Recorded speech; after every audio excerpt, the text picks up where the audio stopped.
ஒரு கிராமத்தில் மிகவும் சோம்பேறி ஒருவன் இருந்தான். வேலை எதுவும் செய்யாமல் உணவை பெற முயற்சி செய்து கொண்டே இருப்பான்.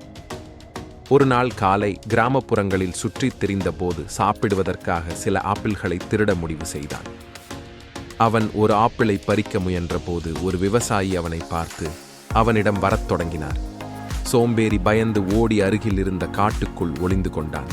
காடு வழியாக நடந்து செல்லும் போது 2 கால்கள் மட்டுமே கொண்ட வயதான ஓநாய் ஒன்றைக் கண்டான். அந்த ஓநாய் 2 கால்களுடன் எப்படி உயிர் பிழைக்கிறது என்று இந்த மனிதன் ஆச்சரியப்பட்டான்.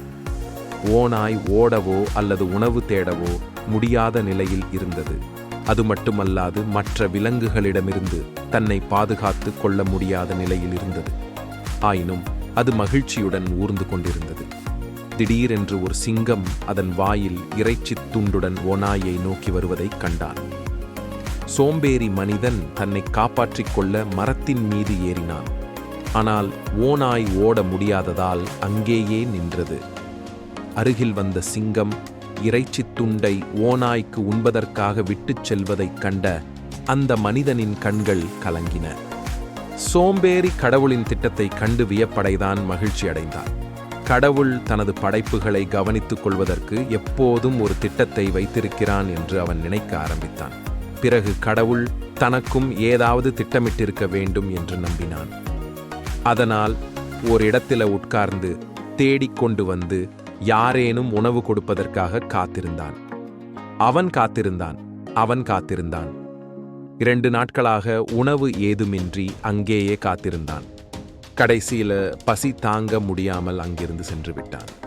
வழியில் ஒரு வயதான முனிவரை சந்தித்தான். முனிவரிடம் எல்லாவற்றையும் கூறிவிட்டு, ஐயா ஞானி, முடமான ஓநாய்க்கு கடவுள் கருணை காட்டினான்.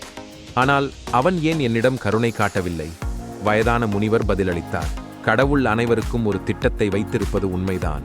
நீ அவருடைய திட்டத்தின் ஒரு பகுதி. ஆனால் மகனே, நீ அவனுடைய அடையாளங்களை தவறான வழியில் எடுத்துக்கொண்டாய். நீ ஓநாய் போல் இருப்பதை அவன் விரும்பவில்லை. நீ சிங்கத்தைப் போல் இருக்க வேண்டும் என்று அவன் விரும்பினான். வாழ்க்கையில் சில சமயங்களில் கடவுளின் அடையாளங்களை நாம் தவறாக புரிந்து அவற்றை தவறான வழியில் எடுத்துக்கொள்கிறோம். அதனால் விரக்தி அடைய வேண்டாம். இதுவரை உங்கள் வாழ்க்கையை பற்றி சிந்தித்து உங்கள் வாழ்க்கையில் நீங்கள் தவறாக புரிந்து கடவுளின் அடையாளங்களை பற்றி சிந்தியுங்கள்.